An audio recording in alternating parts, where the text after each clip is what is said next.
Dr. Doreen Grand-Pichet is the Dr. Doreen is an expert in autism. Doreen Grand-Pichet. Dr. Grand-Pichet. Dr. Doreen Grand-Pichet. Dr. Doreen Grand-Pichet is a visionary in the field of autism. Now you can ask her questions on Ask Dr. Doreen.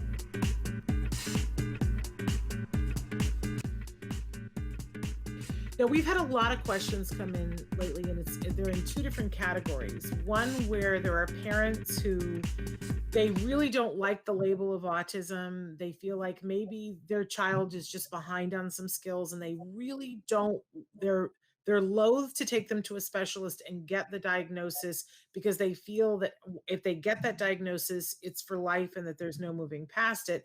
And on the flip side of it, Dr. Grand-Pichet, we have a bunch of adults who are, for the first time in their lives, hearing about autism, and they're hearing about it in some very mainstream ways. I know you and I've had conversations about, I love me some Amy Schumer, and watching her go through the process with her husband, of her husband getting diagnosed, and how warm and luscious and fabulous Amy Schumer has made that for so many people, has caused a lot of people to start to look at it and start to say, look, I think that's me because I have trouble with this and I have trouble with this. Sometimes going to the extreme of self-diagnosing themselves and saying to the public, yes, I've decided that I am on the autism spectrum. So we've got adults who are, for the first time ever, Amy Schumer kind of like overshot the bow and made it so cool that people are wanting to get the diagnosis. And then we've got the parents of kids who need help who are saying, I don't want the diagnosis. And I was wondering if you could help us a little bit to figure out where we might want to be on these two subjects. Yeah, that's an amazing conversation to have. So, I've traditionally, Shannon, I've always said to parents, because I have, unfortunately, for the past 30 years or so, also been a diagnostician, right? So one of my jobs is still that I diagnose. And I often now am kind of the second or third opinion. So it's sort of like people will come to me when they're confused about this issue. And I can tell you that, so there's a lot of, diagnosing someone is not a fun activity, obviously, because it's a very painful experience for most parents. It evokes a lot of fear and confusion and apprehension about the future. And I always tell parents who find it very difficult that this is not by any means something to be afraid of. It's just it's a name that helps you in a number of different ways. It helps you gain services that are appropriate. After all, if I was to diagnose the child with something completely different, like, or similar even, like what if I said the child has, obsessive compulsive disorder, social anxiety disorder, and, I don't know, some other small thing, and the treatment that you would seek out would be different. You'd go after, maybe psychotherapy or cognitive behavioral therapy or whatever. You would not be seeking out ABA, which is super effective when you're on the spectrum. So I would say that it is a useful label in the sense that it allows you to gain access, or it directs you to the right treatment, right? If someone says, oh, I have a headache, and you now have a name for it, you know that the treatment is, well, take Tylenol or Advil or something, right? You know the treatment. So that's a useful thing, because not having a name, you're kind of confused what you have to do next. The other thing is having that name or label allows you to access funding. And so that's a very big deal. So it's important to have that label in order to access funding. So those are the positives about having that label.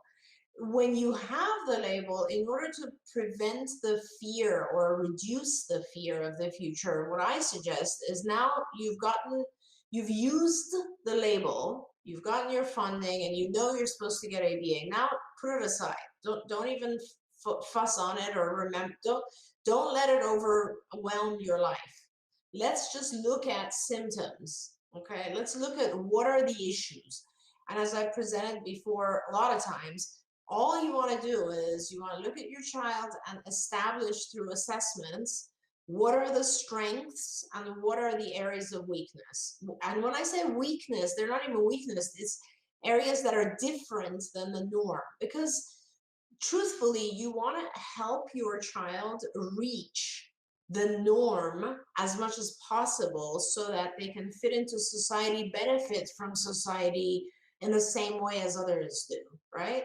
So, what are the things my child is super good at, and what are the things that they're not so good at? Just like we do with our typically developing kids who have, let's say, problems with math. You don't just ignore it and say, well, my child's going to want to have problems with math forever and good for him. You get a tutor, right? And that's what ABA is. It's like, let's find a tutor for the child who can help him catch up with language, peer play, social aspects of life. Maybe this tutor can also help my child not tantrum or be aggressive when they and use their words instead. That's what ABA does. So you just look at the symptoms, you identify those behaviors that need to change and work towards it, and you'll see great improvement. So that's kind of for the folks who don't want the diagnosis. That's how I feel like you should really you know move past that obstacle, because there's a journey ahead, and until you move past that obstacle, you're holding your child back. Okay, so that's that. For those who nowadays uh, want to have the diagnosis, well, some people, honestly, Shannon, sometimes I get parents who come to me and actually do qualify. And it is an aha moment for them. And it is important for us to acknowledge that they've gone through life with this. This is like so many children who have dyslexia, and it takes years and years before we figure out, oh my God, this child has dyslexia. That's why they're having a hard time academically. Um, Same thing with some of the folks who come and actually do in one way or another have very high functioning autism, which used to be called Asperger's, and basically they have somehow managed their way through life. It is helpful for them to get the diagnosis and to find the right treatments, which, you know, if you are extremely high functioning and have managed through life so far as an adult, then you probably are very high functioning, and then you should actually access something like cognitive behavior therapy, which would be helpful for you.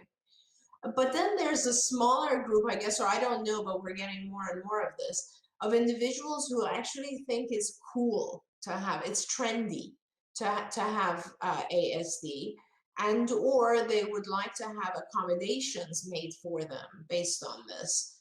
And I don't, that I just become super defensive towards personally, having you know tried to support so many parents along this journey, which is not an easy journey. I just find it a little bit offensive for people to try to use the diagnosis to make life easier for themselves, when really it's not an easy thing. It's not something to be, you know, you can't just jump in and say, hey, I want the same accommodations. Truly, there are individuals who it's hard for them and they deserve those accommodations, but not for everyone. So, you know. I appreciate that so much. I think that that's a really important topic of discussion. I know I got into it with a friend the other day because they had seen an article. These things pop up from time to time. They had seen an article saying that, and it was supposedly written from the perspective of two young people. I find it very hard to use to believe that they use this phrase, but supposedly the young people said that once upon a time they had a diagnosis and that then they grew out of it, was the phrase that they used. Okay. And I was like, I was covered in hives the minute that somebody said this. I said, okay, let's be clear here that autism is not something you grow out of. There are people who get to the point where they no longer qualify for a diagnosis, but nobody does that through the process of growing in their sleep. And I, as a parent of a person who was diagnosed at 2.5, and I watched them and an army of people work their tuchuses off for years. I got defensive and I was like, outgrew it? You Yeah. mean worked really hard? Yeah. Uh, and they were like, I'm just using their words because I was a little bit fatutzed. But we've only got 4 minutes left. But have you I ever seen somebody outgrow autism? Am I no, crazy? no, no. In fact, I think I mean, in some cases, as the child ages, things get a little bit better. In most cases, things get worse if you don't do any kind of intervention. What I do want to say, though, is there are unfortunately now, because there's such a huge need for doctors who can diagnose, there are a lot of folks diagnosing incorrectly right now as well, which is very, very concerning to me because, what do? You have to believe the doctor that you just saw. And if someone tells you, yes, you have a diagnosis, and you really don't, I can't even tell you the repercussions. Just here's one just thing that immediately went through my mind the other day. As you know, Shannon, I was, someone had been diagnosed who I know does not have autism. I had diagnosed them the opposite way. But bottom line is that, the more and more people, if more and more people claim to have this diagnosis and actually receive this diagnosis, it is going to affect the payer world. Payers, insurance companies already are having a very hard time with the number of people who are diagnosed, with the amount of treatments they have to pay for. So now if we even increase that, believe me, the pushback from payers for those individuals who really need the therapy will also increase because they're paying even more for folks who don't necessarily need the therapy. All right. Well, we're just about out of time. I do want to say that somebody just wrote in and said that's my son, what my son's doctor said for the first diagnosis about outgrowing autism.